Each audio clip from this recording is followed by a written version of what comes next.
Good afternoon and welcome to the Enlightenment Workshop. It's a great pleasure to welcome everyone to the fourth and final session of this term.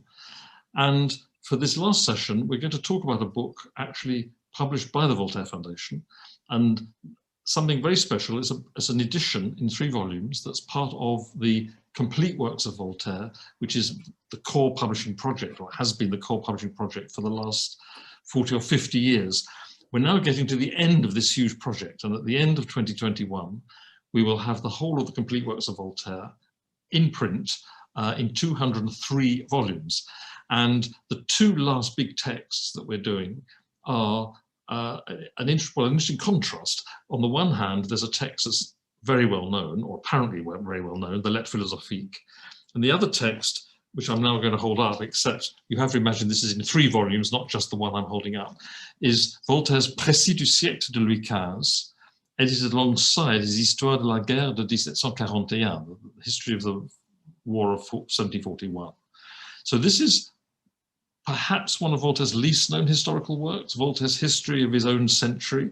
There have been partial editions in the past, but what's special about our critical edition is it's really the first ever complete attempt to present this text in a scholarly way. So it's a very, very special edition. It was edited by Godden and James Hanrahan. And we have 2 discussants with us who are going to kick off the discussion. And they're going to talk a little bit about the book. And then, of course, Janet and James will be asked to sort of comment on what they've said and take the discussion forward. Please, as we go through the evening, if you have questions, don't hesitate to put them in the chat box as soon as they occur to you. And I'm now going to hand over to Síofra, who's going to begin by discussing the book. And let me introduce Síofra. She'll be appearing on screen as I talk, I hope.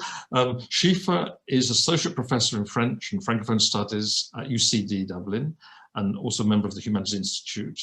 She's worked a lot on, in particular, on 18th century French culture, on Voltaire's historiography. I knew her when she was a research student in Oxford a long time ago, or seems a long time ago, perhaps not. And she's since worked also on 18th century female authors, the 18th century city, and she's written about the nature of doubt in 18th century French narratives.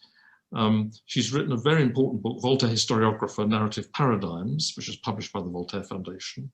And she's also the editor of a volume, The City in French Writing, the 18th Century Experience. And with James Hanrahan, she's also co-edited a book, The Dark Side of Diderot. She's currently editing a book with the wonderful title, Turmoil in the Francophone 18th Century, and also completing a book, a Voltaire reference guide to Voltaire's life and works, which is forthcoming. That sounds like a major enterprise. You know, Síofra, it's a real pleasure to have you. Thank you so much for coming. And I'm going to hand over to you. Thank you, Síofra. Thank you, Nicholas, and thank you to Nicholas and Avi for the lovely invitation here today. So I wish to start today by congratulating Janet Godden and James Hanrahan on this edition of Voltaire's Histoire de la guerre de 41, so from 1756, and his Précis du siècle de Louis XV, which is from 1768. And I really think the editor's extensive introduction to these 3 volumes must constitute the most detailed analysis ever to have been undertaken, either by contemporaries or by modern scholars, on these 2 relatively unknown Voltairean histories. So congratulations, both of you. Now, my own short response today will divide into 3 short segments. Firstly, a very brief overview of the 2 histories. Secondly, a focus on Voltairean historiography within the text. And finally, given that this is International Women's Day, I would like to finish with a glance at the space dedicated to women within this history. So firstly, the short overview, and then I will leave all matters pertaining to 18th century history to the next speaker, the expert Colin Jones. So the Histoire de la guerre de 41 was begun by Voltaire while he was historiographe du roi, the royal historiographer appointed by Louis XV at Versailles. He held that post from 1745 to 50. So an unauthorized edition of the Guerre appeared in 1755 and an authorized one in 1756. But then Voltaire just left this title to one side and he never pursued it further. So thanks to the editors today, the overlap between these 2 works of history is conveniently highlighted in grey shadowing within this lovely edition of the Guerre. And in their introduction, both editors speculate as to why the Guerre was put aside. And that's one question I'd like to invite them to maybe speak about this later today. So subsequently, the Précis du siècle de Louis XV was subsumed, or it subsumed the Histoire de la guerre de 41 material. So while the guerre starts with the War of the Austrian Succession from 1741 to 48, the Précis then traces the subsequent European shifting of alliances during the next global conflict, which is the 7 Years' War, so from 56 to 63. And particularly, the Précis traces France's own switch from supporting Prussia to supporting Austria. It's also helpful that the editors situate the Guerre and the Précis within the biographical context of Voltaire author. So the years of composition of these histories cover everything from 45 to 75, and Voltaire continued to write across all three les trois grands genres littéraires, if you wish, at the time. So in terms of poetry, he composed the Poème de Fontenoy in 1745 and the Poème sur le désastre de Lisbonne in 56. They both mark, well, the Poème sur le désastre de Lisbon obviously marks the universal tragedy of that terrible earthquake, but both of those poems present in events that actually are also present in the Précis. In terms of history, we have the siècle de Louis XIV in 1751, Essai sur les mœurs in 56, the later Histoire de l'Empire de Russie sous Pierre le Grand, so between 59 and 63. And in terms of historiography, in these years, Voltaire writes the freestanding La philosophie de l'histoire in 65, and he also writes that same year his seminal article Histoire for the Encyclopédie. Now, as a playwright, of course, very briefly, we can't cover all his work here, but his tragedies include the controversial Mahomet from 42, Mérope in 43, and then the very female-focused tragedy Nanine, or the comedies Nanine and L'Écossaise, the latter of which is obviously influenced by the Bonnie Prince Charlie episode. So all his life, Voltaire pursues this goal to be remembered by posterity as a great author, writing in the grand genre. And these two histories, I think, must be read as part of that very determined and very self-focused trajectory. I come now to focus on just 5 aspects of the Voltairians' kind of the historiographical quirks, if you wish, within the writing of these histories. Because in all of his historical works, Voltaire sustains a level of extra-diegetic historiographical analysis, typically commenting on material from within his own texts as he writes. So firstly, the editors show how Voltaire swiftly edits mere errors of fact. And yet it's striking that the historian categorically refuses to pretend to omniscience. For example, he declares in the text, "Je n'assure point ce que j'ignore."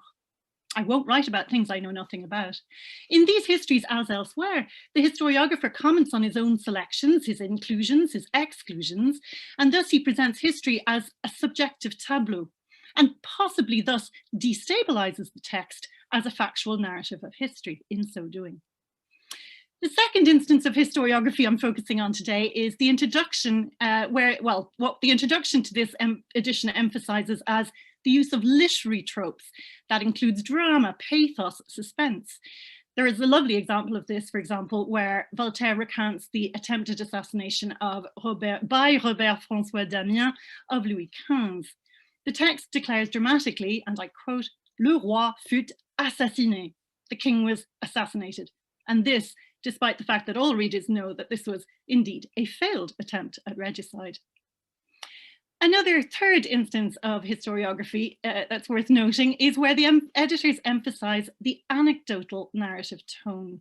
Voltaire historian seizes on human emotionality around any good historical story material. So we have the story of the Commodore George Anson and his 1740 voyage around the world. We have a depiction of him sowing seeds and bulbs in far-flung places. We have the story of Louis XV's monumental victory at the Battle of Fontenoy in 1745, or his illness after Metz. And then Voltaire also creates deep textual pathos, where he tells the story of the young pretender, Bonnie Prince Charlie's unsuccessful 1745-46 Jacobite rebellion. The Précis also focuses on tragic victims, victims of circumstances, of misjudgment, or of bad laws. Voltaire exposes idiocy and judicial error on both sides of the channel in a rather mimetic twin tragedy of the Admiral Byng, who is, of course, the admiral of Candide fame, tué pour encourager les autres, And then on the other side, the Franco-Irish general Lally, erroneously accused of treason by the French government after defeat at Pondicherry in India. A fourth instance of historiographical quirks within the text is evident where the author uses the historical text for philosophical purposes.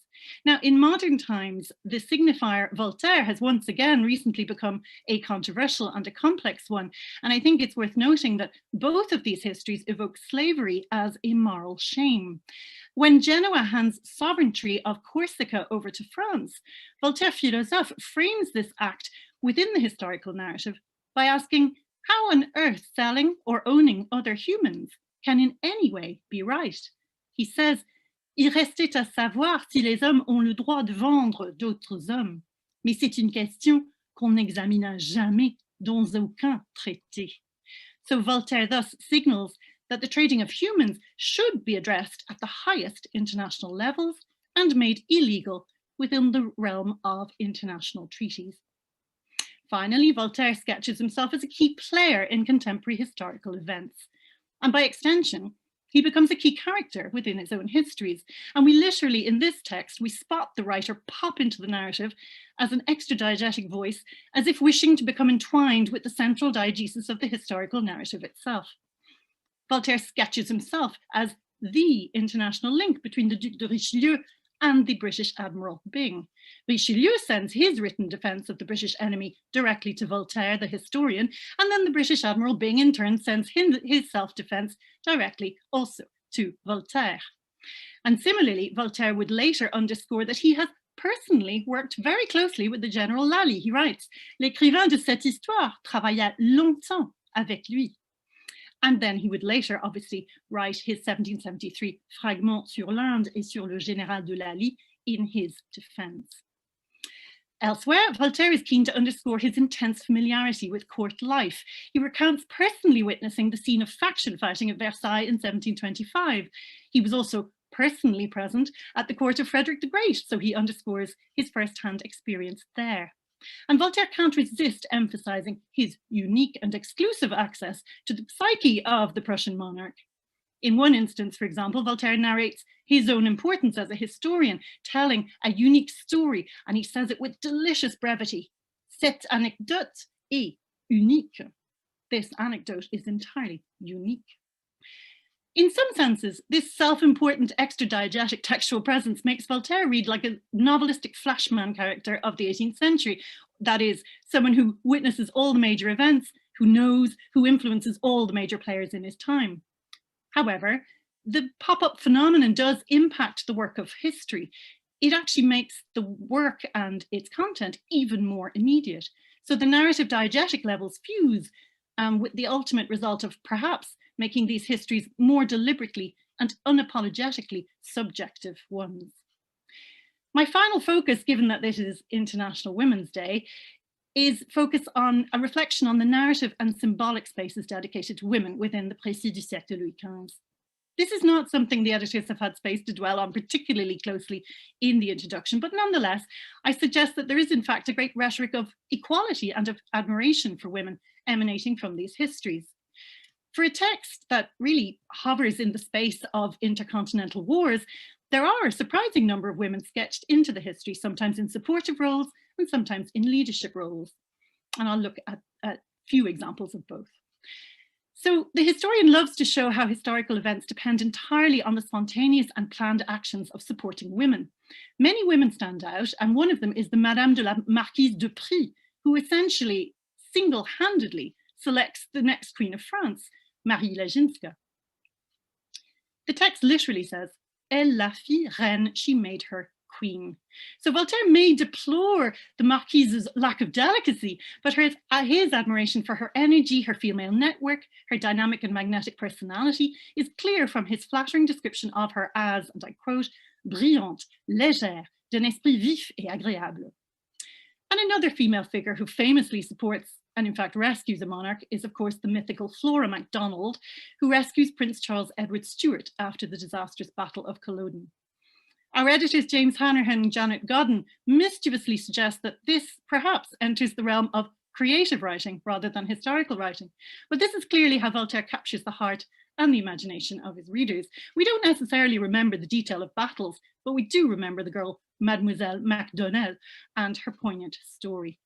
And Voltaire doesn't shy away from narrating strictly female realms such as pregnancy, childbirth, or the sadness of death in childbirth either. His cast of supportive women bring a soft, caring, recognizably feminine element, and indeed female networking into the harder narratives of war. So my final observation today is about the second group of women in the text, who are the actual great women leaders, queens, tsarinas, empresses. Voltaire actually equates these type of women to men. Yes, men. He flatters and exalts them in that way. And as early as 1728 in La Henriade, Voltaire had written lines whereby Henri IV says to the Elizabeth I of England that she, the queen, ranks amongst the best of the greatest men. L'Europe vous compte au rang des plus grands hommes. So he distinguishes between heroes and truly great leaders. Vous savez que chez moi, les grands hommes vont les premiers, les héros les derniers. J'appelle grands hommes tous ceux qui ont excellé dans l'utile ou dans l'agréable. Les saccageurs de province ne sont que des héros. So again, the 18th century lacks a female rhetorical term to describe the great woman leader, but it is clear that Voltaire's text admires the women who rule their country or indeed lead an empire.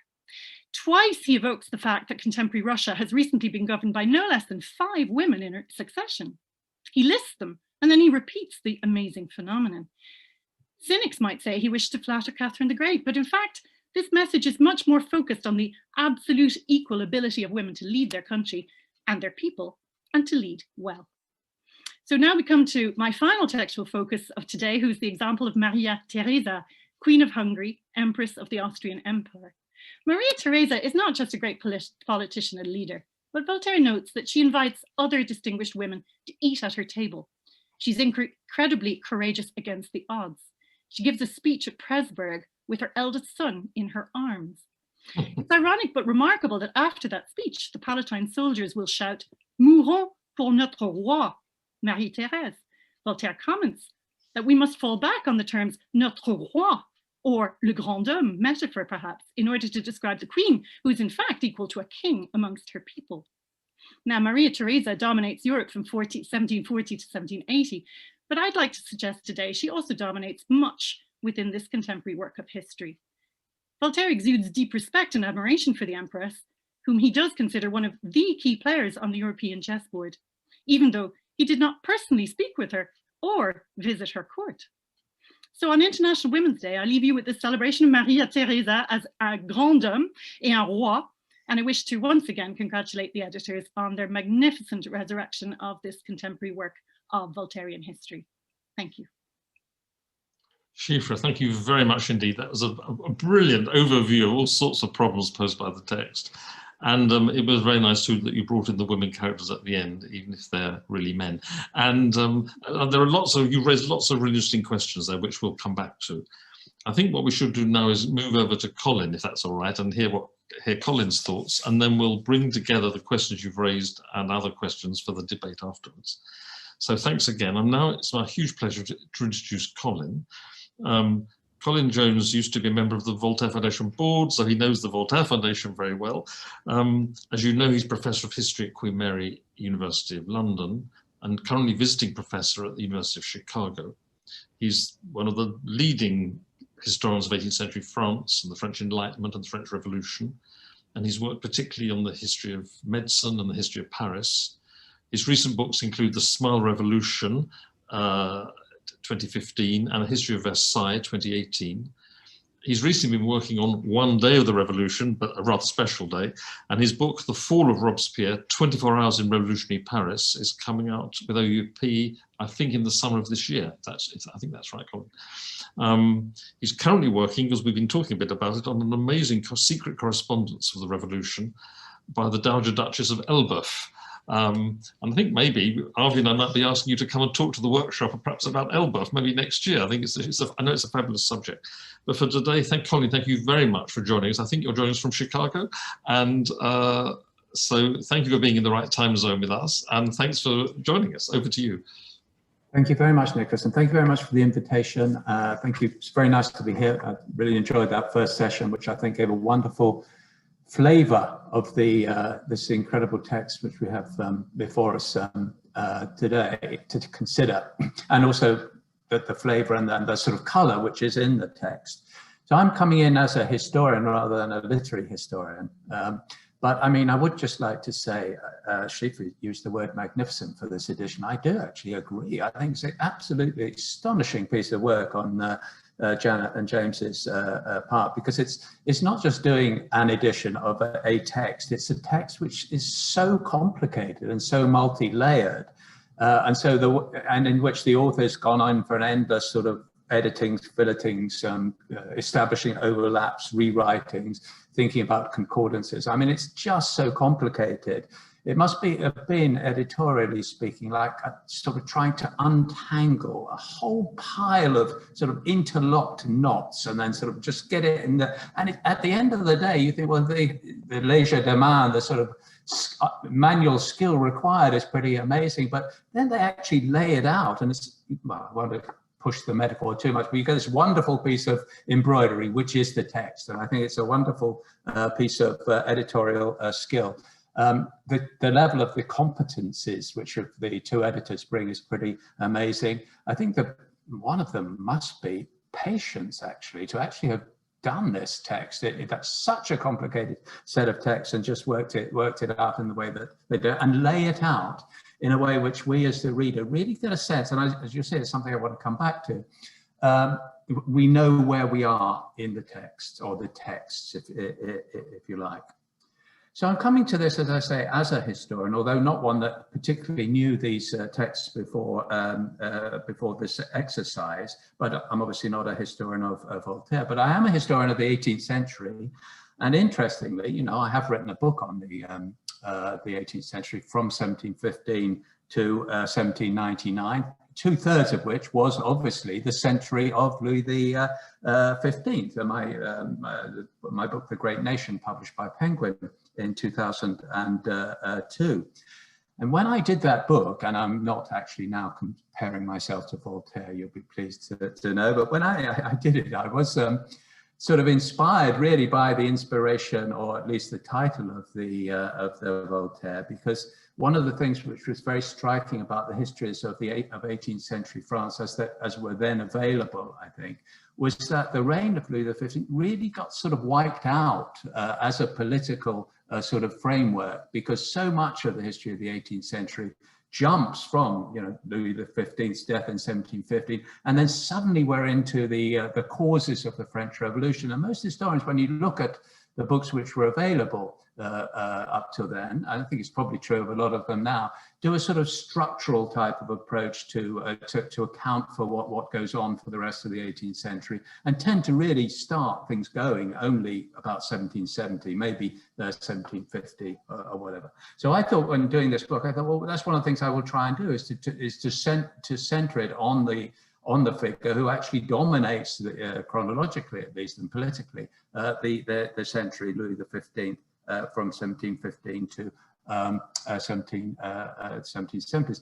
I must say that, you know, what starting at the beginning was fascinating for me, and I totally loved the Regency in a way that clearly Voltaire didn't. But that apart, you know, I think it is very interesting to have gone back and now be looking at this book, which covers the reign in a different way. But it is a narrative, and I think that's really important. And yet he has to consider Voltaire. He has arguments to make, and, you know, narrative isn't as just one damn thing after another when you're writing. You actually have to try and fashion your argument through the narrative, through the sort of the chronological flow, and that calls for all sorts of rhetorical devices and approaches, many of which Síofra was talking about originally.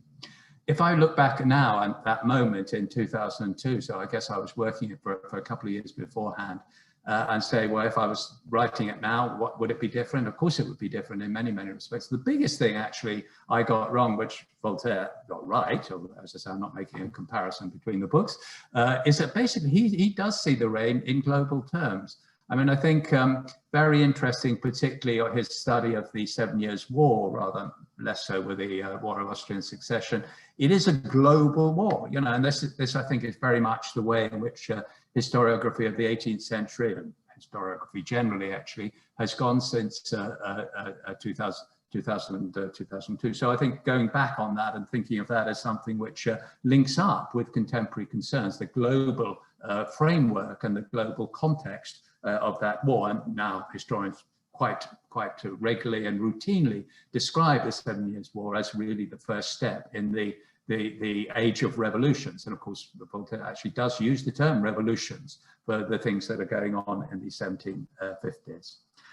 But when I wrote my book on the history of the 18th century, I don't, you know, it's a point in time, you know, it comes out and it discusses the 18th century, 2 centuries before. But, you know, just compare that really and contrast it really with Voltaire, because Voltaire is writing it, you know, first of all, without the sort of historiographical mountain, which I had to sort of try and climb up to write in the year 2000. So much over 2 centuries had been published on the period actually, and you know, even more in the last couple of decades of the 20th century. What I think, and I'd like to know more perhaps for the editors, were the other histories of the period that Voltaire could be considering, could be subsuming, if you like, could be trying to bounce off or build on or whatever.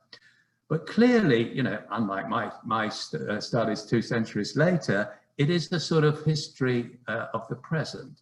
It's an immediate history, histoire immédiate, you know, where he's actually sort of living in the period that he's describing.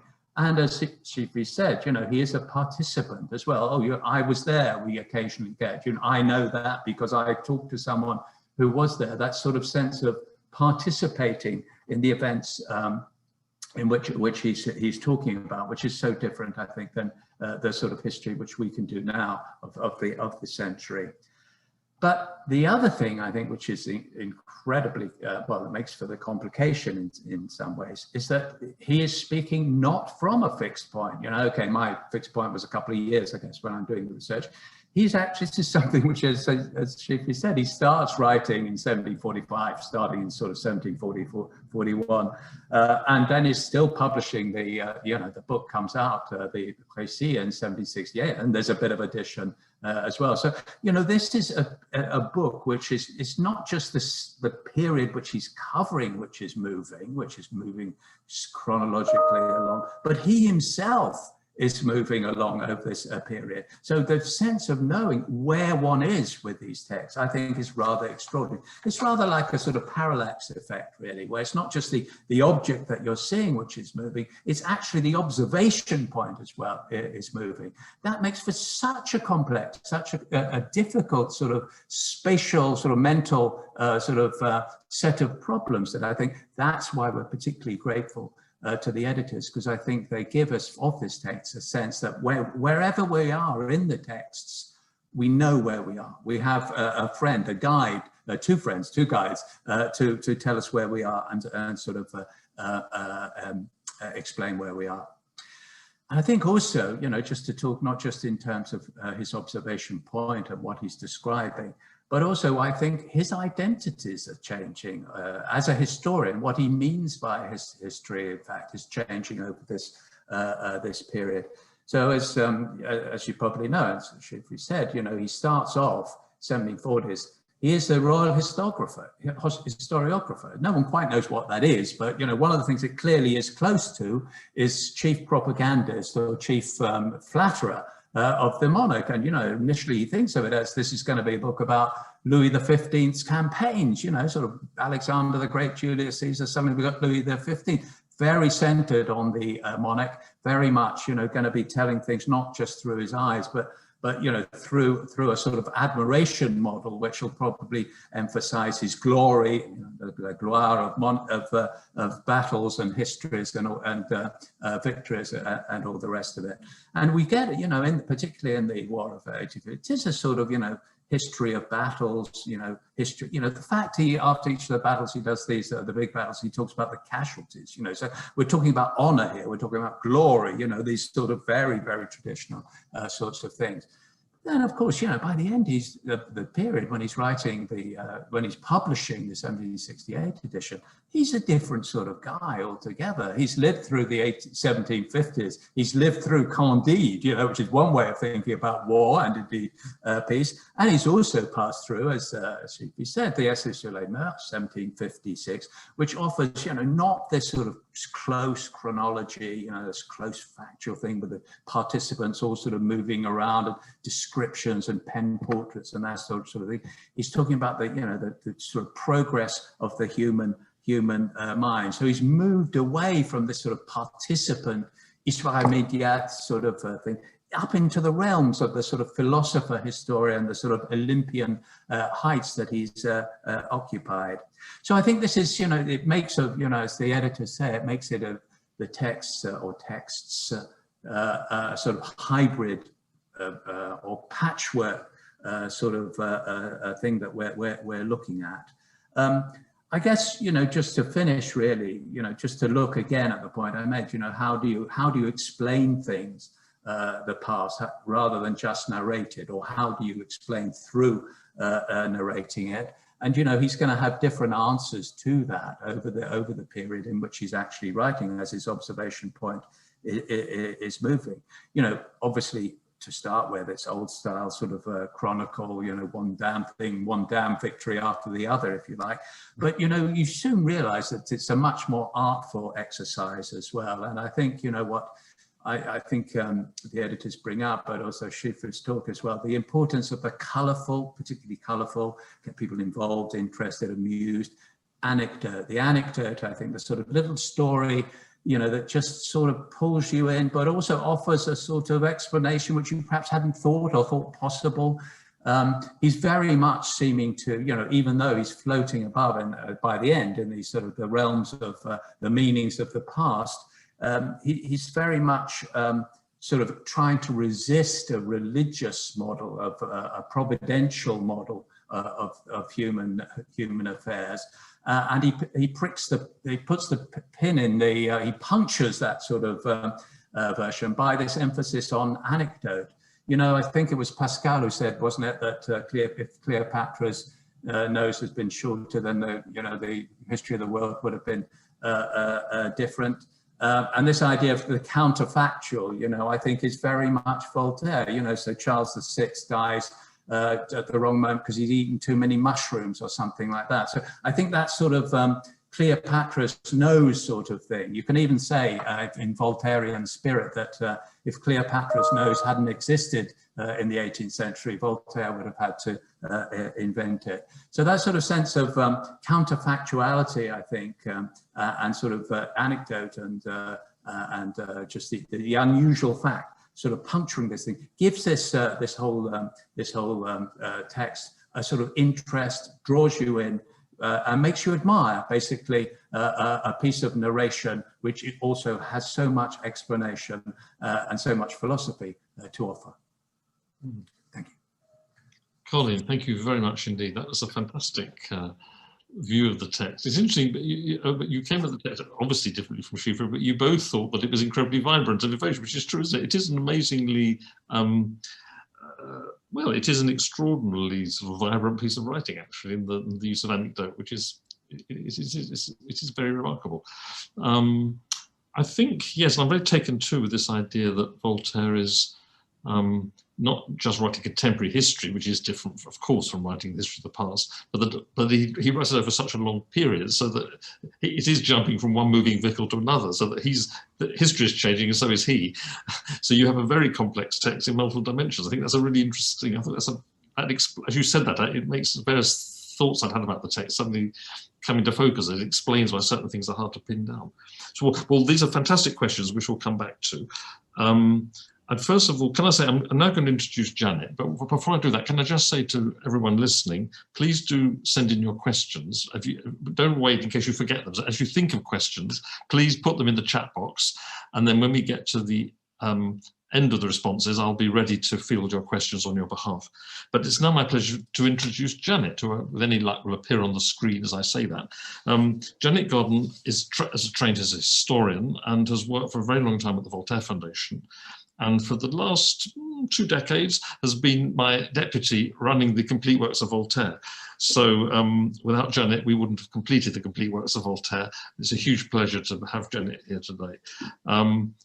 When we sort of decided how to manage the project and steer it to conclusion, I confided in Janet the preparation of all the historical works in the edition. So Janet knows more than anyone else about the historical works of Voltaire in the complete works.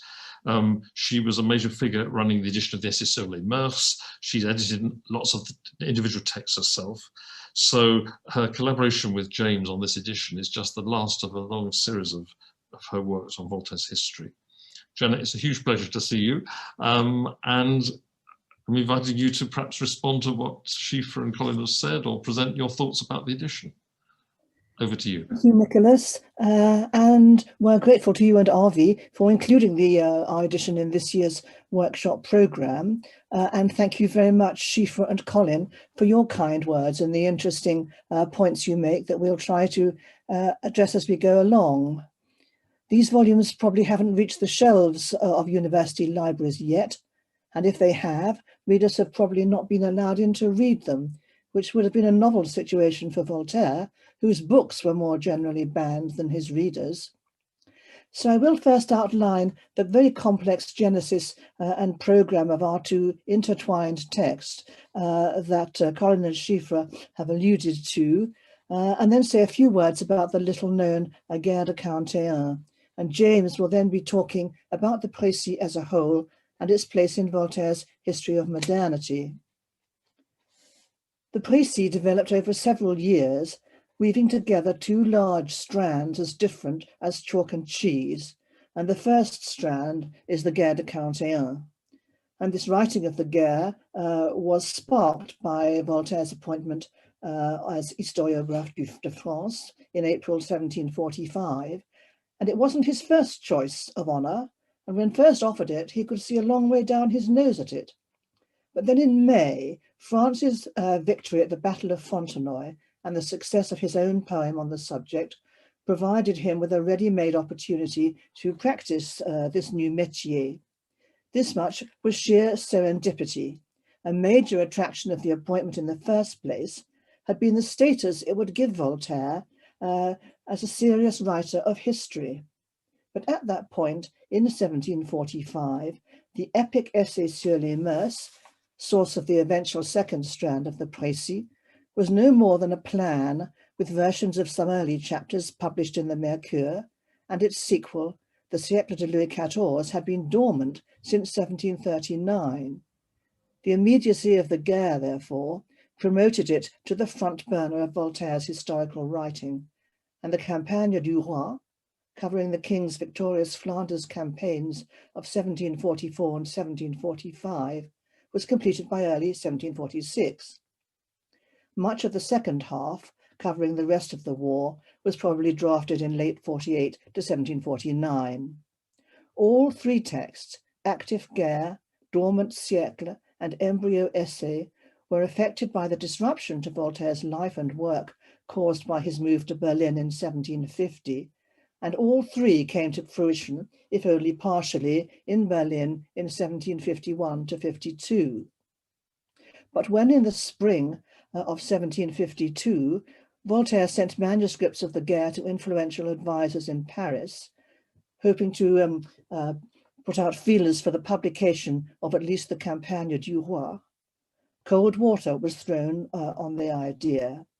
And in 1755, a flurry of protests from Voltaire surrounded the unauthorized publication in Paris of a purloined manuscript, albeit one possibly purloined with his own tacit connivance. But by then, another war was looming, and France's former enemy, Austria, became her new ally. The moment had passed for an account of the previous war, and the Guerre was put aside. And this, I think, is a partial answer to Síofra's first question about why did Voltaire give up in 1755. I think it's also partly because the reception of the manuscripts he sent to Paris in 1752 were discouraging.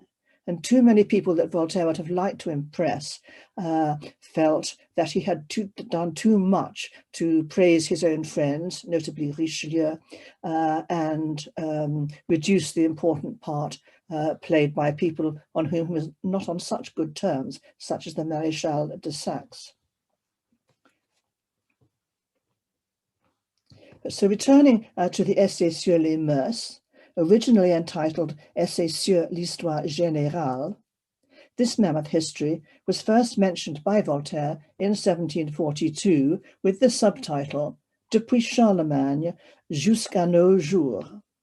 Enlarging on the project 3 years later, Voltaire declared that the siècle de Louis XIV would not only be part of the essay, but the culmination, representing the pinnacle of civilization. And this approach is clear in the Cramer edition of Voltaire's complete works in 1756, which was the first appearance of the essay. And here, 5 years after its publication as a separate work, the siècle appears under the overall title of Essai sur l'histoire générale, following the essay in a single sequence of chapters with some additional chapters covering the years since 1715, mostly taken from the by now redundant Guerre. Further chapters were added in 1763, and it was not until 1768 that the three works were separated. The essay was given a new conclusion and its own introduction, La philosophie de l'histoire, and its subtitle was changed to the, rather weak, I would say, Depuis Charlemagne jusqu'à Louis XIII.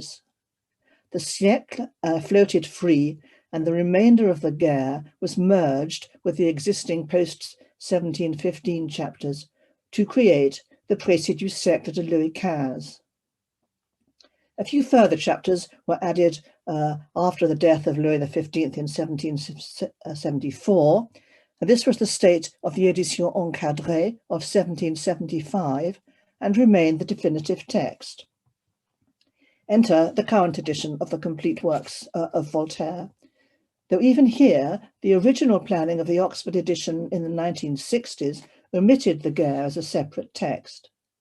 Since then, easier access to libraries behind the formal Iron Curtain and the arrival of computer searching and scanning technology has meant that the complete works can now really mean complete, and the Guerre is published for the first time in Voltaire's complete works alongside the Précis, which indeed owes it so much. More easily said than done, though. We found it hard to know which loose ends to pull on first. In agreement with Nicholas, we tackled the Précis first, as Voltaire's final word on these texts, and as having a stable editorial history. Here we were faced with two texts, one inside the other, almost like a pair of Russian dolls, except that the inner doll, the Guerre, was the larger of the two. 28 of the 43 chapters that comprise the Précis come from the Guerre. Unpicking Voltaire's cut and paste to identify the numerous bitty passages of overlap between Guerre and Précis was a formidable task. We're indebted to our colleague Alison Oliver here, who set up and supervised this work through to showing the shaded passages on the final printed page. Then in the Guerre, we were faced with three manuscripts of 1751 to 1752. Two, luckily for us, turned out to be almost identical, but the third, in Voltaire's library in St. Petersburg, shows clear signs of being copied from an earlier version and contains the first half only, closely resembling the unauthorized printing of 1775. In addition, the Bibliothèque Voltaire in St. Petersburg also contains numerous preparatory notes and drafts. Thank you, Jack Iverson, for sending several of them our way. Although the Guerre recounts a single war, it is striking that in its final state in 1752, the two distinct parts of its composition still remain very visible. The first part, the Campagne du Roi, was written to please the king and to show him at its best, which it did. But after 1746, Louis joined his army less frequently, and the second part has Frederick behind it, hidden in plain sight, with the 1746 text of his own Histoire de mon temps open on the table. Partly, no doubt, because of the ambivalence in France towards Frederick, but also because the last 2 years of the war and the peace treaty that ended it were less glorious than Voltaire and the French public had hoped. The second half of the guerre seems flatter than the first. Perhaps in awareness of this, but in any case, intending to relieve perceived monotony of siege and battlefield, the second part includes several self-contained chapters. 3 of more direct human interest, a long chapter on Anson's voyage round the world, and a couple of even longer ones on Charles Edward Stuart and the Jacobite rebellion. And here comes Flora MacDonald as one of the only women in the text, I'm afraid, apart from indeed Maria Theresa.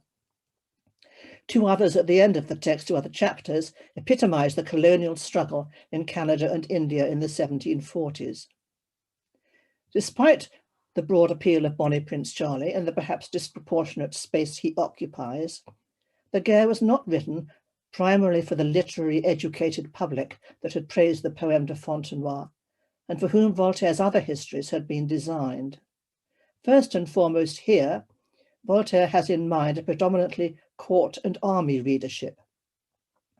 This was not a small audience, and it does not turn the guerre into military history, but the subject was of time-limited appeal.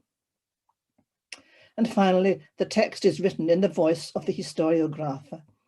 It is written as a record for posterity. It is based primarily on eyewitness and oral accounts, of which Voltaire was proud. Indeed, he boasted that he knew more about the subject than anybody else. In the avant-propos, he summarizes the task he set himself and explains the tightrope he walked.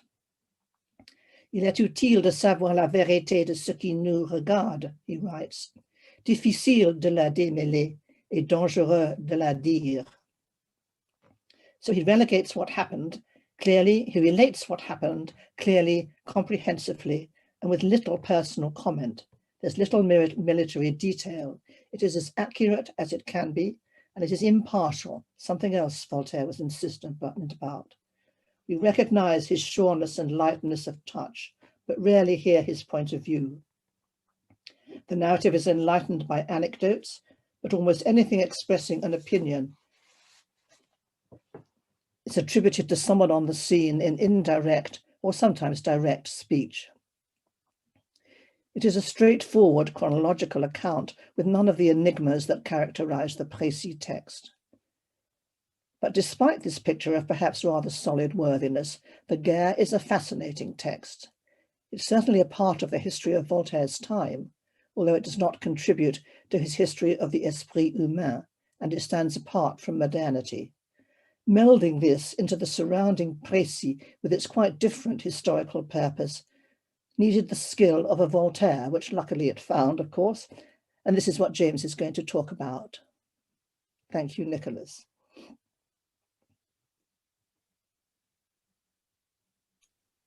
Thank you, Janet. Sorry, I was just unmuting myself. Thank you very much. That's a really interesting, you almost made it sound simple. And I remember all those long meetings we had as we wrestled with how we could explain the complexities of this text.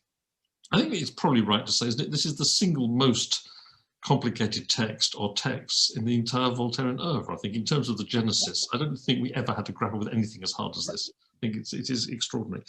And now, but you've raised several really interesting questions as well as answering some of the questions. But before we go on to that, I think we would like to hear from James. So James will be joining us is joining us now. James Hanrahan is Associate Professor of French at Trinity College, Dublin, and is a real specialist of literature, but also of the history of 18th century France. His thesis dealt with the Parlement of France and was published as a really important book by the Voltaire Foundation in 2009, his book Voltaire and the Parliaments of France. And he's also co-edited with Síofra a book called The Dark Side of Diderot, which is a great title. And James has, before this edition, has made a huge contribution to the complete works of Voltaire, editing a very large number of texts, the thing about Voltaire's historical texts is they go from the very big to the very small, and he wrote things about the Pays de Gex in the little part of France where he lived, and James is probably the world authority on the text of the Pays de Gex, which could be another whole seminar.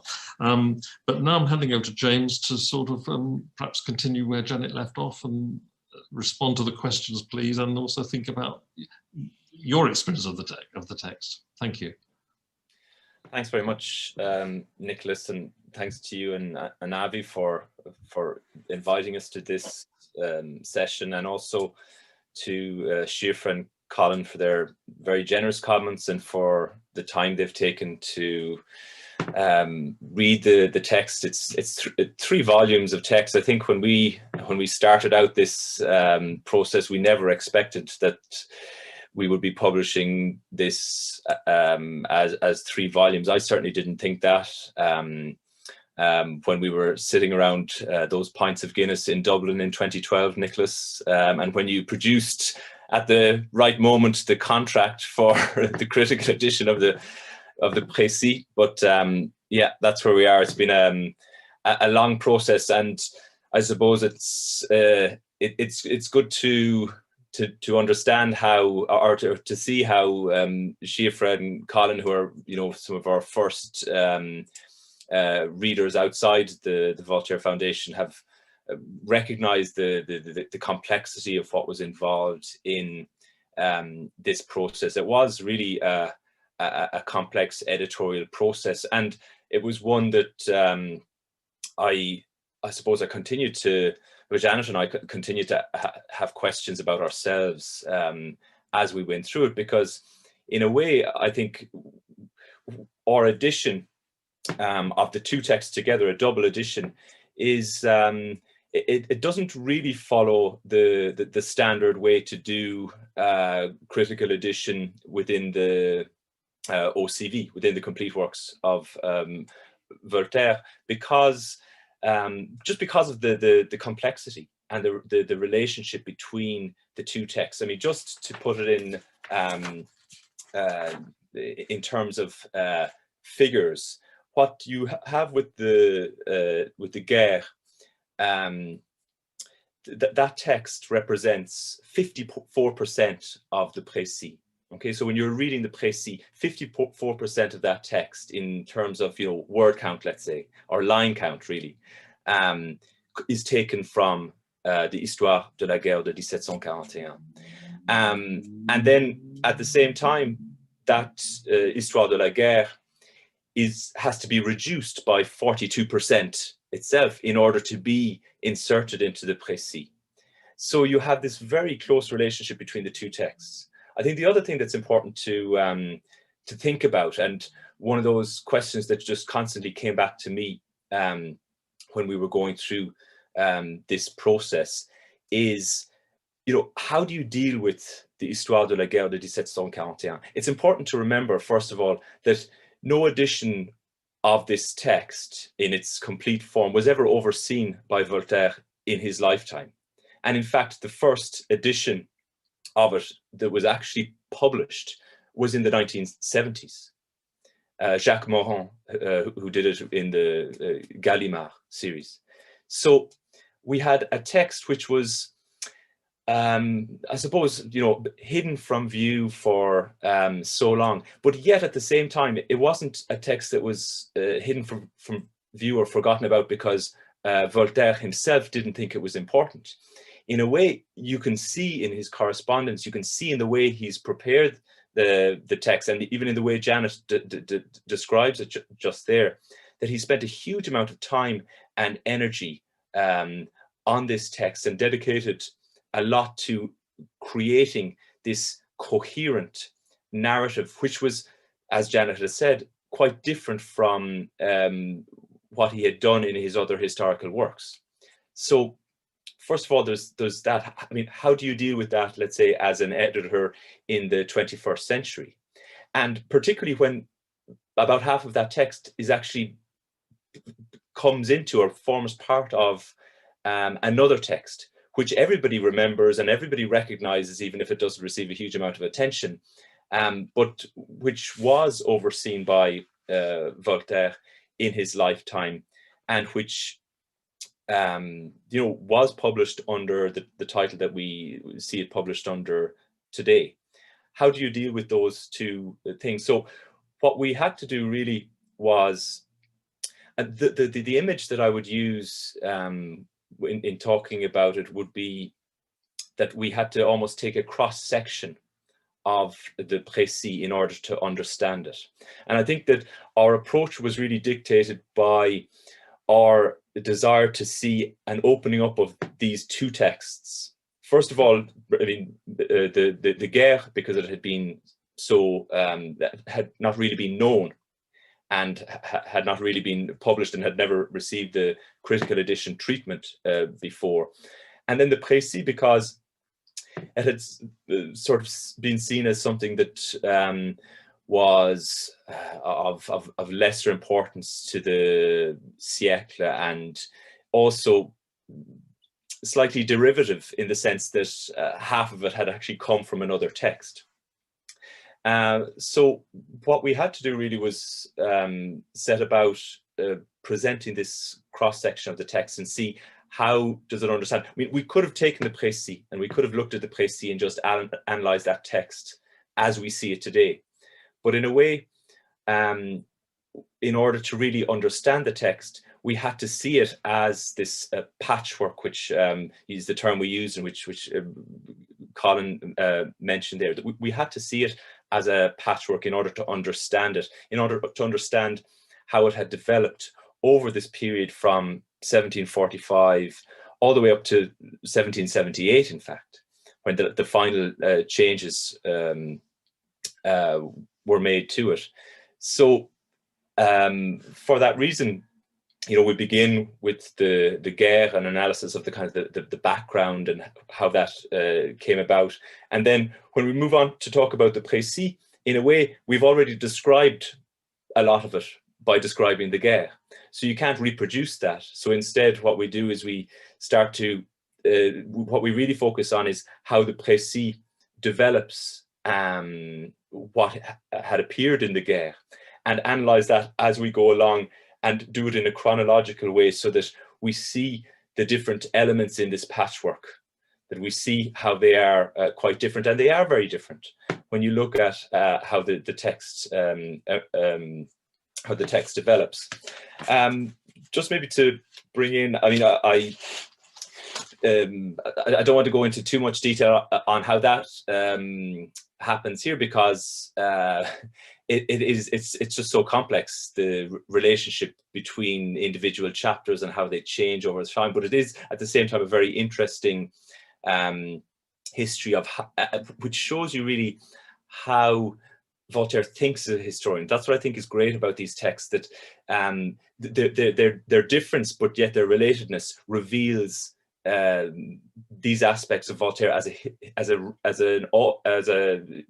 historian, as somebody who writes history, and how he operates. So this historical praxis is really comes to the fore through seeing how when the purpose of a particular chapter, or even a particular anecdote within a particular chapter, changes from being this work written as a historiographer to one which actually is a continuation of his broader historiographical project, the Essai sur l'histoire générale, or Essai sur les mœurs, how that changes. What changes does he bring to that? And I think that's a fascinating part of what's on. And I suppose what's great about the Précis is that in a relatively short text, it is quite a short text of his, short historical text in any case, we managed to see all these different aspects, and also see this evolution as we go through the text, moving from these accounts of war, some of which are taken wholesale from the Histoire de la Guerre de 1741, to the much later editions, which are highly polemical and very political as well. So we see, as Colin was mentioning, this change almost in Voltaire's identity, and all within one text. I think that's what makes it such a fascinating text. But I just want to come to a couple of points that Síofra and Colin have made. I'm interested Síofra's comments about women, and what it brought to mind for me was one of the sort of richest sources of our understanding of how the guerre was actually seen at the time, or understood by Voltaire's contemporaries, even though it wasn't fully published. Only about a little more than half of it was published in this unauthorized edition, were the comments, the feedback that was written by the Maréchal de Noailles, so Maréchal de France, who had been sent this edition,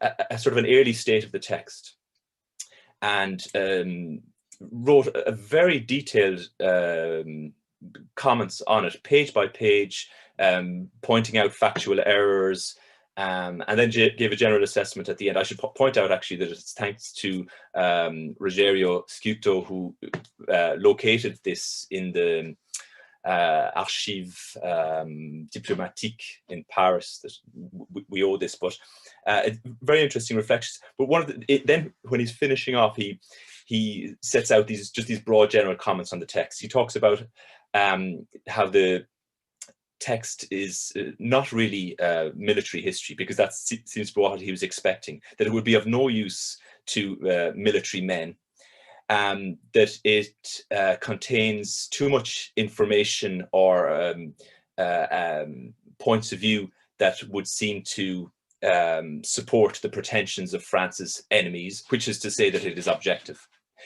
and that it is full of reflections that he describes in inverted commas as philosophique, and that there is nothing in it that would not be above a woman reader's abilities. And in a way, it's an interesting summary of his views on it, because what he intended as criticism is precisely, I would say, what Voltaire would have said. That's exactly what I want to write. That is exactly the kind of history that I want to write. I want to write history that is readable, that is understandable, that is digestible, that is philosophical, that is objective at the same time. And I think it kind of this remark is also related to one of Colin's comments about, the other histories that Voltaire was dealing with at the time, or that he was maybe reacting against. And in a way, I suppose one of the features of these texts, both the Guerre and the Précis, is he's writing, very contemporary history. And what was fascinating, and again, what makes this text different from other historical texts, and what makes the annotation of it a different kind of exercise to the annotation of other texts, such as the Essai, is that the kind of sources that he used were inevitably very different. He couldn't rely on a whole range of histories as he would have done. I mean, he had there was a set selection of texts histories that he was able to rely on for writing the siècle de Louis XIV, for example. Here it was quite different. And in a way, what he's relying on there, or what's remarkable really, is that when you do read the histories of other contemporary historians, those who like him were writing at the same time, the difference is just huge. They write in several volumes what he writes in one volume. They give blow-by-blow accounts of some details of the marche et contre-marche, whereas he can often dismiss a whole war in a couple of lines. So there is a real, going back to what Síofra says as well about the historiographical points, there's a real desire in his part to actually communicate with the reader. And of course, that's something that we always associate with Voltaire as well. maybe I'll just respond to one final point that Colin made, because I think it's a particularly relevant one here, precisely because this is a contemporary history, and that's this idea that Voltaire is not writing from a fixed point, and that's something that's difficult to deal with. We do try and address that in the final part 4 of the text, but it's kind of a slippery notion to deal with, and I suppose it relates to this question of Voltaire's sources, because obviously he relied on contemporary sources, and he had access to, when he was historiographe in particular, well, in particular in 1745 and 46, he had access to battlefield reports, to the reports from generals. He had access to privileged sources, but at the same time, for the most part throughout the text, he's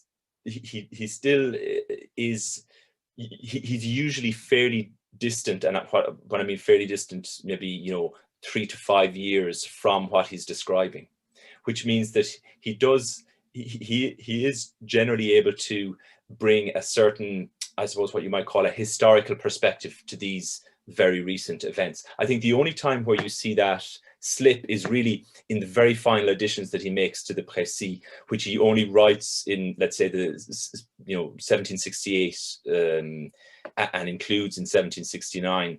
For example, his account of the expulsion of the Jesuits from various states in Bourbon Europe. There we see him actually on 3 separate occasions update the chapter. So it first appears in 1763, the sort of the start of this, and then we see him update the chapter as he goes through, and then as he goes back, he also changes and tries to add in, sentences that seem like more historical reflections. So there's this interesting process where he's trying to almost make his text more historical as he's going through, and it's just an interesting phenomenon throughout this text, because he's always writing at a certain distance, relying on other histories, but the present is always there as well. So yeah, I think I'll leave it there for the moment. I mean, there are lots of other things to say that both Síofra and Colin brought up, but maybe there might be an opportunity to say that in the Q&A, and other people might have questions as well. So thanks very much. Thank you very much, James. Again, that was a fantastic overview. You covered lots and lots of points there. I don't know where to start, really. I mean, one of the things to start with is that both Colin and Síofra referred to just the sheer brilliance of the writing, really, the vivaciousness of the writing, and you came back to that as talking about it as readable history and Voltaire's desire to communicate. So I think that's one of the big takeaways from this, isn't it? That it's a very accessible work. Of course, and that was a wonderful passage you quoted where the person says this is sort of could be read by women. So not a very PC thing to say on International Women's Day, because this was clearly meant to be derogatory. But of course, actually ties in with the criticisms that were made of Voltaire's historians, say, by the German historians in the late 18th century, who condemned Voltaire for not having footnotes. And one of the things that we discovered, for example, in the edition of the Essai sur les Mœurs, is that Voltaire gives dates for the numbers of deaths in a battle or something. You sometimes think he's pulled this out of the air, and what we discovered is he never does. Everything he says, I think it was Diego Venturino came to the same conclusion in his edition of the siècle Louis XIV. Voltaire doesn't invent it. He's very, very scrupulous about using sources when he can find them. Of course, contemporary history is a bit different because perhaps there aren't the same number of sources. But there is a seriousness of underlying the sort of superficially brilliant style, isn't there? And I think that's true of this text as well as of the other histories. Yeah. I mean, you mentioned there, maybe for contemporary history, there not being the same number of sources. In a way, you can also see the opposite phenomenon, where he actually has a wealth of sources at his disposal in terms of a whole range of, gazettes he could rely on for an account of a particular battle for, you know, figures. I mean, we've discussed this before, Janet, how he is certainly scrupulous, but he would have had a lot of conflicting information at his disposal at this time, because he wouldn't have been relying on you know, an established kind of reference history of the period. He would have instead maybe had to make a decision or kind of do some rough calculations himself, or sort of choose a figure that seemed reasonable among all the figures given. Janet, yeah, you were. I was just going to add that for the guide de Counter, of course, to an extent, Voltaire himself was the source for later historians, and it was a bad war for France, that indeed, and the 7 Years' War as well. And there weren't so very many French people, French historians writing. Voltaire used English historians, particularly a man called Richard Rolt. And he said that he thought that gazettes were peddled fake news, and so he really was rather reluctant to use printed sources unless he absolutely had to. And then, as you say, he didn't say so, and he often confused the two, so that if he gives a source for the number of deaths or the number of people in a battalion, it might be that one of his sources said that the regiment had so many fewer battalions than somebody else's, and then that's Voltaire's figure for that regiment. So you just can't, it's really serendipity whether you can find some of the information or not. Thank you. I was very struck by Colin's comment that Voltaire sees war in global terms. Well, of course he does. He talks about the war in Canada, that he talks about the war in India, and so on. And that is a very modern, and that is an insight you might expect to find in a modern historian. I just wondered, this perhaps might be a question to Síofra and Colin as well, but are there things that you take away from this about Voltaire what insights as a historian does he have that are interesting? I mean, the perception of a global war does seem an interesting insight, actually.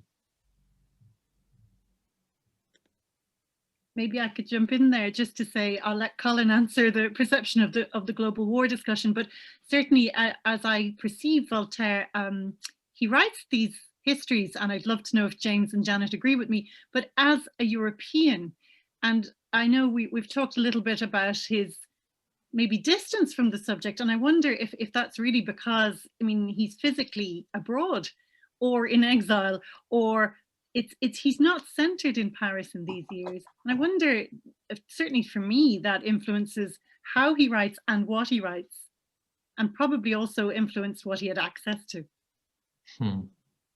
Yes, if I come in on that, I think, well, obviously, in a way, it's very Eurocentric. It's not the sort of global history one wants to look at both sides of the encounter in a sort of symmetrical way that one would do now. But it is, he does try and globalize, and he does try and see the importance of what happens over there to here. On the other hand, you know, and it's obviously relevant in terms of the discussion that Janet and James have led. Sources are so much different. You know, when you're at thousands of miles removed, that's one thing. When you're sort of, you know, even from where he is on the border there up to Paris is nothing compared with out to Canada or whatever. But I thought it was really interesting because, you know, obviously the quote that everyone makes about Voltaire is, you know, however many arpents of snow in the north sort of thing, is that's Canada off, you know, with one little comment. I thought it was very interesting to see that. That was, for me, it was a more balanced view of Voltaire that I got out of it. Yes, it's impossible to ever get. Can I also say the thing which I didn't really enjoy? I thought, well, you know, that's not going to add much to the knowledge of nations. Was his religious stuff? I don't think is very good, really, because he's so involved in his own you know, view of the world and view of superstition, etc., etc. Funnily enough, you know, to bring up, you know, when I was writing the history of the 18th century, I thought one thing I can do with this, I can try and understand what the heck Jansenism Jansenism is and why it's so important. And I frankly wouldn't really get that out of Voltaire, because, you know, it's basically, these guys are not living in the 18th century, you know, get over it, you know, join the 18th century and then we can talk sensibly and rationally in some ways. So that's the sort of downside, if you like. I've got a question here from Greg Brown. Hi, Greg. So I'm reading Greg's typed question. Thank you for these evocative comments and for this rigorous and fascinating edition. This is for any of the speakers. So much of the scholarship of the later 19th, early 20th century debated Voltaire as a poet versus a philosopher, those words in quotes. For those scholars, the histories were problematic to interpret. So his question is really about how, working on this text, either as an editor or as a commentator, how do you think about the nature of Voltaire as a writer? That's up for anyone here. We've partly touched on that already, talking about the accessibility of the style, I suppose. And Síofra talked a bit about the context, of putting this in the context of his histories and other works. Yeah, I mean, I could maybe add to that while the others are thinking. Just thanks, Greg, for that message. I suppose one thing that strikes me is that Voltaire started writing history for many reasons, didn't he? And some of it was because he really, as you've already said here, he really disliked contemporary histories, the length of them, the details of them. And he particularly did it because Madame du Châtelet herself abhorred history, and he wanted to persuade her that it was worth reading. And so he wanted to write history that was worth reading. And so he fashions his history in such a way that he has his reader in mind. But he also does it because he's fighting against Bossuet and the traditionalists and the Histoire universelle. And that's also a way of getting away from a Judeo-Christian centered piece of history. So Voltaire is trying to do something different. As for the reception of Voltaire himself, well, Greg, unfortunately, I don't know how many people are reading Voltaire's histories these days. I certainly hope with this edition, much more readers out there will come and dip in, because they are entertaining, no matter what we think. I mean, one can read them as a non-historian or as somebody perhaps who isn't particularly interested in history, but who wants to read a Voltairean text. They're energetic texts. They're, as James has said, he polishes off battles in a few lines or in a few pages, and there's a delight around them. And we also get a very Voltairean perspective on the world, which I think can be quite fun in itself. I'd love to hear what everyone else has to say now. David Hume in his lifetime was a bestseller, wasn't he, as a historian of England? I mean, he wasn't just thought of as a philosopher, as we tend to think. He was a huge hugely successful, materially successful author as a historian. So there must have been some appetite for history that was broadly readable and popular. I think Avi has a question. Yeah, well, thank you very much for the presentations. And also, I would like to thank the editors, not only for the really meticulously edited and presented edition, but also for the fantastic introduction, 170 pages of an introduction in volume 29A of the Œuvre Complète, which really kind of makes some order for us as readers in this sort of jumble of different texts that keep changing throughout the 18th century. So I, for one, found it extremely helpful, and I learned a lot. My question, perhaps unsurprisingly, given my recent edition of Frederick the Great's philosophical writings, concerned the relationship between Frederick and Voltaire, and especially concerning history writing, because of course Frederick is a writer of history as well, of course, of contemporary history. And in his prefaces, especially to Histoire de mon temps, he says, he really sort of presents us with an apology for modern contemporary history, saying it is not for some Benedictine antiquarian in the 29th century to write about us. It is for us to write about what happens in the 18th century. However, I think his perception of the audience and the purpose of this history is quite different, because he keeps basically saying it's posterity. I write only to posterity, I just don't care what my contemporaries think of these histories, how well they sell, and what level of curiosity there is, what kind of market there is for these histories. It seems from what you've been saying that Voltaire is much more sensitive, of course, to contemporary readers, to contemporary sales, and so on. So did they discuss their different perceptions of the intended audiences of contemporary histories? Janet. Thank you, Avi. And just to pick up the point you made about the Histoire de mon temps and the interesting preface that's translated in your own book that we were discussing last time, I think that Frederick was sort of talking on two fronts there, and that he was partly trying to sort of excuse himself in a way and justify himself, because he had been a very fair weather friend to France during that war, twice making peace by himself with Maria Theresa in 1742 and then in 1745, leaving France with half an army stranded in Germany. So he says, doesn't he, that it's one thing to make a promise between individuals, but when your country is at stake, it's something quite different. Well, that may sound profound, but in fact, there was a sort of reason behind it. And he also says in that text in particular that he's writing for posterity, because in fact, I think he was writing possibly an aide-memoire for himself, because that text is very frank and very personal, written in the first person, very different from the text in the Œuvre Posthume, which I think is 1775 or something. So he criticizes everybody very freely and says that the Battle de Fontenoy was all very well, but it was as much use to him as a battle fought on the plains of China, because he wasn't interested in that part of Germany. And he also tried to get Voltaire to commit to not publishing his own text until after he had died, and for saying that that should be only for posterity. And Voltaire tries to agree, but when I was trying to think of about Greg's question just now, I did wonder whether that was the case, and whether Voltaire often, in fact, suggests that his work should be left for posterity, and whether he was really being very tongue-in-cheek and expected to publish it, intended to publish it all the way along. We worked together on the Yale notebooks, in which there were some long excerpts from the Histoire de mon temps. There's no doubt that Frederick and Voltaire compared the war in fairly great detail in 1752, while Voltaire was completing his manuscript and after Frederick had written his Histoire de mon temps.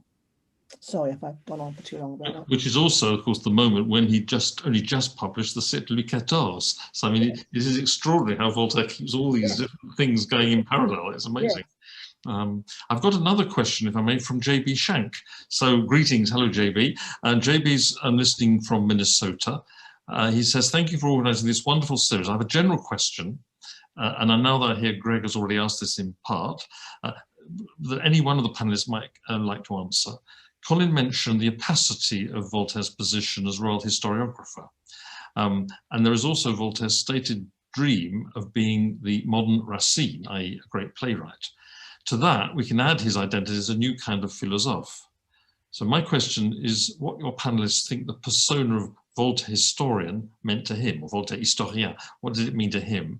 And in relation to the other personas, such as Voltaire philosophe, how do we understand those identities today as historians? That's a big question. I don't know who'd like to, maybe Colin? Well, I'll come in. I won't, hello JB, hi Greg as well, but I won't in any way be able to answer those questions. But can I go with the flow of the sort of questioning that's already been going on and just make a number of observations. The first is that I think, as Nicholas, you were saying a couple of questions back, interesting that there's an audience for history. And I think that that is something that's important for works like this to come in much more into the historiographical mainstream, really, to remind us that the Enlightenment isn't ahistorical or isn't all about the abstract values, but actually has a very strong historical sense. I mean, I think Voltaire, as a historian, I mean, he's always suffered. It's anyone who writes history before the Rankian Revolution of the 19th century. You know, it's not just he doesn't have his footnotes. He doesn't, you know, he just doesn't have that sort of allegedly sort of professional sort of status for the historian, which was established in around the 19th century German seminar table. So he's always suffered in that aspect. But on the other hand, I think a way in which history and history writing is looked at, you know, really for the last 30, 40 years, where you could see Hayden White as a sort of a pivotal figure for sort of change, where one thinks about even, you know, history, not in terms of scientific history or non-scientific or whatever, but in terms of patterns and rhetorical devices and rhetorical schemes and things like that. And in terms of the identity and the persona, I mean, that's what I found really interesting, or one of the many things I found really interesting about considering these texts is that, you know, it isn't a synthesis. You know, you've got the man, as I say, he's moving about over 25 years in this period. And in some ways, the text itself is a battlefield, or, you know, put it more kindly, a workshop in which these different positions and personas are sort of conflicting and sort of opposing each other in different ways. And, you know, it's very difficult, therefore, to say this is his persona. So I'd see it as multiple, and I'd see that text itself as a particular exemplification of the internal as well as the external sort of audience-driven sort of motivation that was behind the text. Yeah, that's a very interesting comment, but an excellent question as well. And just, I suppose, the first thing I'd like to say in relation to the question is, I think, you know, I think Voltaire really wanted to be historiographe de France. And I insist on that title, historiographe de France, as opposed to du Roi, which is what he was actually named as, even though that title wasn't as common as historiographe du Roi. But it was something and you can see that in the correspondence that he's offered the gentilhomme ordinaire de la chambre du Roi, and he says, okay, fine, yeah, but he clearly wants that. And I think, I mean, the way I read that desire is that he actually wants to sort of, by being named historiographe, which didn't require one to write histories even, but by doing so, and by actually being a historian as well, that he would actually elevate history as a genre, and particularly his kind of history. So that it was, in a way, a first sign of some sort of official approval, you know, like a proper official approval for what he was and what he had already started to become, because, you know, he had already plans for the siècle de Louis XIV, he had already plans for the essai at this stage, and it was a platform for him as well, you know, a personal platform for his interest in history, and that sort of dominates this period. Well, not dominates, because he's obviously hugely productive in other areas as well, but it's such an important part of his output across these years that we're talking about. But I think what's also interesting is that, you know, how does that persona relate to other ones? I think what you notice, particularly in the Précis, is that in the later chapters, these later editions, particularly the late 1760s, where things become much more polemical. And even if you compare the treatment, let's say, of the War of the Austrian Succession, taken mainly from the Guerre, and then the 7 Years' War, it's 25 chapters versus 5.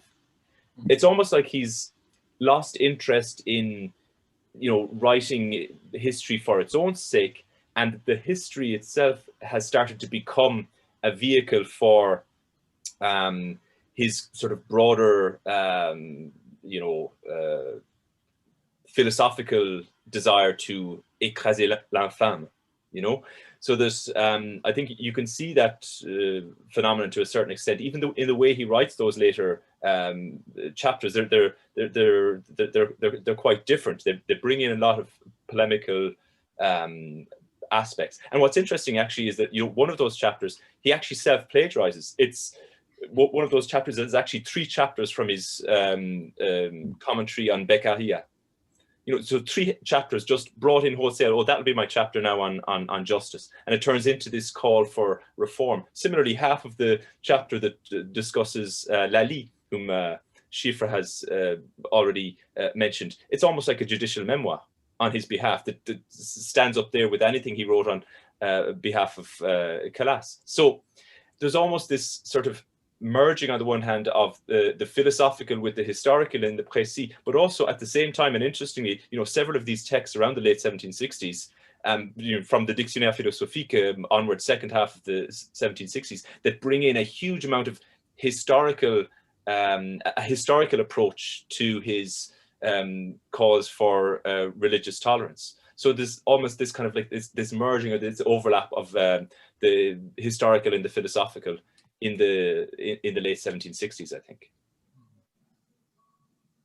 I don't know if anyone, any other, I mean, I'm just thinking of J.B. Schenk's question that in some ways it seems to me that his persona as a philosophe actually incorporates his persona as a historian. So at the minute, I'm at this minute thinking about how to introduce the Lettres philosophiques. So we normally think of that as we don't think of that as a historical text. We categorize that typically as something different. But actually, when you look carefully at the Lettres philosophiques, he has one parallel with the Précis, which of course he's writing about a contemporary culture. So Síofra quoted that wonderful thing, cette anecdote est unique. I love that. I love that. He does something pretty similar in the Lettres philosophiques. So when he tells you about Congreve, he says, actually, he just drops in, well, I went to see him. When I met him, he was really quite old. So he just tells you he met him. So you better believe what he says. So it's the same technique. But also, although he doesn't deliberately discuss English history, he knows that his readers of the Lettres philosophiques, certainly the French readers, are completely obsessed with Cromwell and the fact that the English were regicides. And he never addresses that directly, but on several occasions, Cromwell is dropped in, always, and in more than one letter. And it's always not quite to exculpate him, but it's always to put Cromwell in a slightly more flattering light, to say that, well, he was a product of religious dissension and that actually not as many people died in the English civil wars as in many other civil wars. And there's a slight attempt to sort of redress the balance, or the way that the continental Europeans perhaps judge England because of Cromwell. And that clearly is part of a way that he's now presenting modern England as being a commercial, liberal, tolerant society and so on. So there is, I think there is a sort of there is a historical or historian's thread running through the way he builds the Lettres philosophiques, for example. So it's there, and it's in, I think it's right that it's in England that he first thinks about writing the siècle Louis XIV. And indeed the phrase siècle Louis XIV first occurs as a phrase in the Lettres philosophiques. So there is a certain historical process of thinking that comes out of being in England. Which picks up a bit also something that Síofra said about how he thinks best when he's abroad sometimes. I think it's a very telling comment, isn't it? There's just one thing that your comment reminds me of, Nicholas, and it's a question, I suppose, that I would ask myself about the Précis and about just these volumes, and I suppose I'd ask it because I don't have an answer, and it's something that I think I mean we sort of approach addressing it, but I'm not sure that we actually can answer it because, you know, we don't have any answer to it. But the question is really, you know, why he has a clear concept from an early stage, as you mentioned, of the siècle de Louis XIV. He understands it as a siècle, now not just a century, but as a particular age with a particular culture and attached to it. And, you know, we talk about his then Précis du siècle de Louis XV, but that concept for him doesn't actually come about until such a late stage, 1768, before that concept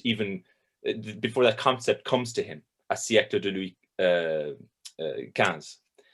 So in fact, everything that he has written and that we see as being part of the Précis du siècle de Louis XV was actually written into updated editions of the siècle de Louis XIV.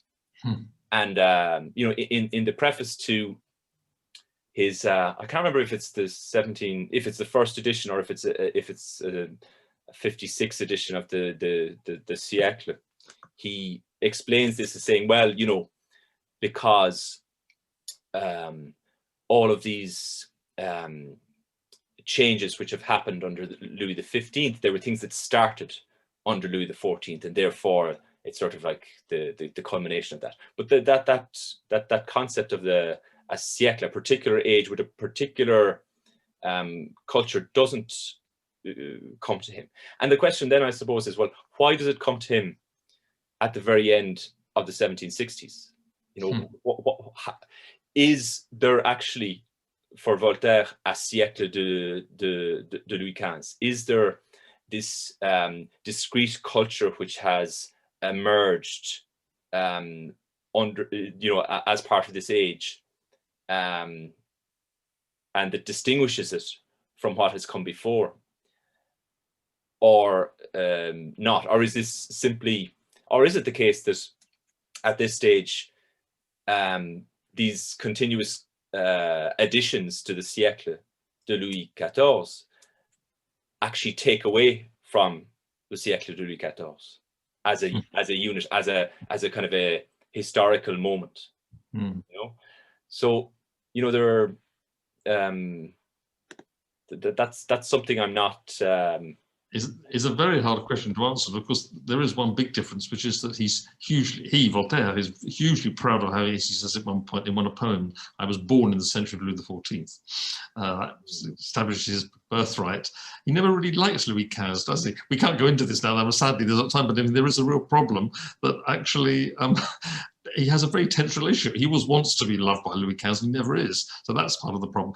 We actually must. J.B. Shank's got a last point before we stop. I like James's point about the historiographe de roi position as Voltaire entering officialdom. Google says appointments occurred in 45 after the Grand Jour de Fouché is named perpetual secretary of the Academy of Sciences, replacing Fontenelle. So yes, yeah. I mean, I think the key point about him being nominated historiographe de France is that he actually it's a position at court, isn't it? It gives him access, I think to be precise, it gives him access to papers that he didn't otherwise have. And it gives him access to people. I mean, he was physically present. You were meant, one of the things you, as historiographer, is that you were physically present at the court, and you could attend certain ceremonies with the king and so on. So it gave him the chance to talk to people, to even sort of quiz them. Yeah. I think we should... Sorry. Coming on that, Nicholas, because after all, there is no Archive National. You know, when we're writing history now, we pop along there and expect to find it all nicely done. And obviously, it has been done since in the centuries, but at that time, there isn't the same sort of sense of a central depository or repository of state archives that could be just looked at by someone who's doing history. So, in other words, personal contact and their archives, one assumes, is actually really, really important for the historian. And I think that in the French sort of establishment, where they want to position Voltaire very much on the left, I mean, I'm being a bit crude, but that is generally speaking true, it doesn't always go down well in France to say that Voltaire wanted to be a courtier. I mean, he was a courtier. He was a monarchist, and he was a courtier, and he was a courtier twice, because he had to resign his position as historiographer in order to be a courtier in Potsdam. So he has two experiences of being, the second one ends badly, of course, but he has two experiences of being at court. It's a very particular angle for a historian. I'm looking at my watch, and I'm really sorry to say that I think we probably ought to wrap up, but does anyone have any last, Janet, I didn't want to cut across you. Would you like to have the last word, please? Oh, goodness, I don't think I'd almost rather. No pressure. Well, thank you very much indeed once again, Colin and Síofra, and indeed you and Avi, for this discussion about the edition. You've made it sound almost more interesting than we realised.